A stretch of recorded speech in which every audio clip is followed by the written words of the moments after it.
All right, let's talk about torque converters for the C6 automatic Corvette, because it's one of those things that people rush into, spend money on, and then wonder why the car feels like afterwards.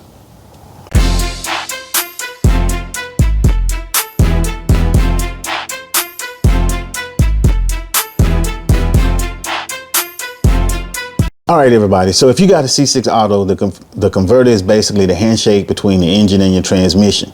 Everything goes through it. How the car leaves at a light, how it feels in traffic, how hard it pulls when you mash it. All of that comes back to the converter. You get that wrong, and that car is going to feel off no matter how much money you put into it. So the first thing that everybody want to talk about, though, is stall speed. And that's cool, but let's clear something up real quick. Higher stall don't automatically mean better. That's internet logic. Stall speed just means how high the RPM goes before the car really starts moving under load. And the key word is under load. If your car mostly stock, intake, headers, tune, then going crazy on a stall speed is pointless. You don't need it. All you're going to do is make the car feel sloppy around town and build unnecessary heat. For a street-driven C6, you want something that feels tight, responsive, and still comfortable when you are cruising. Now, if you got a cam, that's a different conversation. But cam specs matter way more than people think. The duration, the lobe separation, whether cam makes power, those things decide what stall you actually need. If your cam don't wake up to a higher RPM, a stock converter is going to make the car feel lazy. That's when stepping up in stall makes sense. But here's also where people mess up a lot. They want to go too big. Oh my God. Just because your boy got a high stall don't mean you need one too. Too much stall will have the car slipping all the time, building heat and feeling mushy unless you're wide open. And that's cool for a race car, but sitting on Central Expressway in traffic, not so much. Next thing people sleep on is lockup. See, lockup is huge on these C6 automatics, because a good converter is going to lock up smooth when you're cruising. No weird shudder, no hunting, no confusion. A bad converter is going to have the car feeling like it don't know what to do at 60 miles an hour. That lockup feel matters. It matters. It affects highway driving, road trips, and even how confident the car feels when you roll into the throttle. You want it clean and controlled, not harsh, delayed, and not slipping forever. You also got to be honest with yourself about how you drive. Is this a street car or a track car? And I mean really honest. If this is car mostly see grocery store parking lots and date nights, don't spec it like a full-time drag car. A street setup should feel good every day, not just when you're flooring it. Track focused converters are cool, but they come with trade-offs. More stall speed, more heat, and less forgiveness. If you ain't racing regularly, that sacrifice usually ain't worth it. Just gonna be honest with you. Now, speaking of heat, heat will kill a transmission faster than anything, period. You go high stall, you better be thinking about a transmission cooler. That's not optional. That's part of the deal.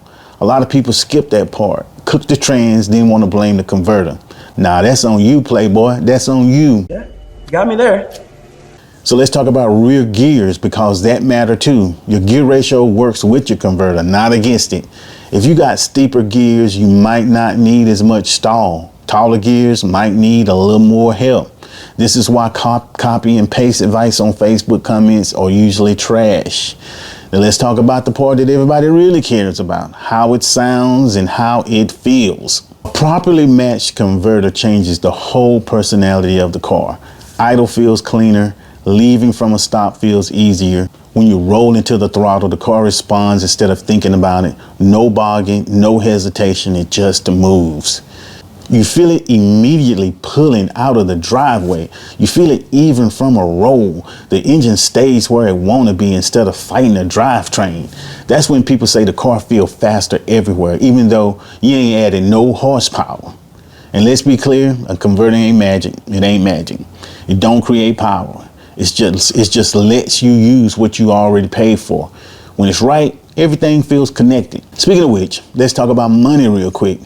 You don't need the most expensive converter on earth, but cheaping out here usually come back to bite you.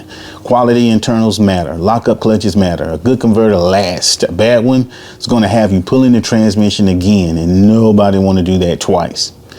And please don't guess. Please don't guess. A real converter company is going to ask you questions. Engine mods, cam specs, rear gears, tire size, how you drive. If they ain't asking, they ain't building it for you. They just selling parts. And at the end of the day, choosing a converter is about balance. You want something that's going to work with your setup, not against it. Something that makes the car more fun every time you drive it, not just one pull for Instagram. Get it right and the car feels sharper, quicker, and more alive. You get that wrong, and you're going to be saying, man, I should have thought that through. Now that you know what actually matters when choosing a converter, I'm about to hop in the car and show you what this setup really sounds like and feels like. I'll let you hear it idle, how it acts under cruising, and then what happens when you roll into the throttle, because that's where a good converter really shows its work. Okay, in case you're not familiar with my 66 Corvette, it is cam supercharged, and it's got a Yank 3600, I think the SS in it, but it's been rebuilt before when I went nitrous, so it's not just an off-the-shelf converter, so to speak. So the first thing we want to do is show you the startup, and then let's go for a spin, like I said earlier.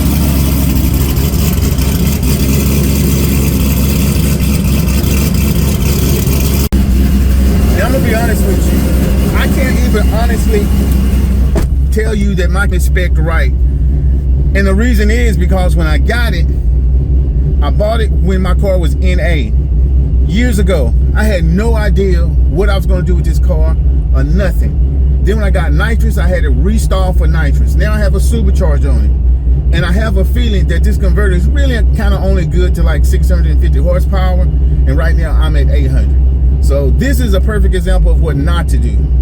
Have your goal in mind at the very beginning. Put a lot of thought initially into your build. Otherwise, you're going to be doing stuff twice. I said this in another video. I ain't buying another converter though. I know that. Not until this one blow up. So right now we're at like 1,500 RPMs. I'm going 5 miles an hour. And as you can see, it sounds like I'm in a manual because it's slipping. So I can equate this to, if you're not used to it, you're going to feel like something is wrong with your car. And if you want that stock feel, a converter may not be you. Or either you may better want to choose one very careful. Very careful. I love it. My wife, when I first got my converter, she drove my car. She thought something was wrong with it. I just said, yeah, there's something wrong with it. You messed it up. Don't ever get in it. If you don't like that, you don't want this. And I can tell you too, here's one thing that I noticed. Like if you're at a light and you take off, you just barely pressing the gas. But you know, your RPMs are going up. I found that the person next to me think I'm trying to race, like I'm revving, like right now.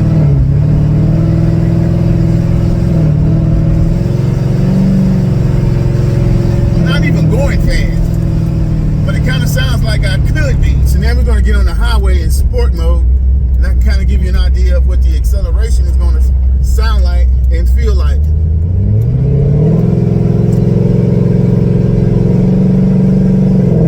See how loud that is? That's loud. I'm not going nowhere.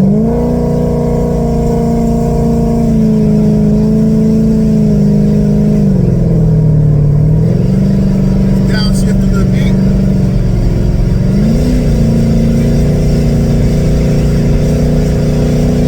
Now here we go under acceleration.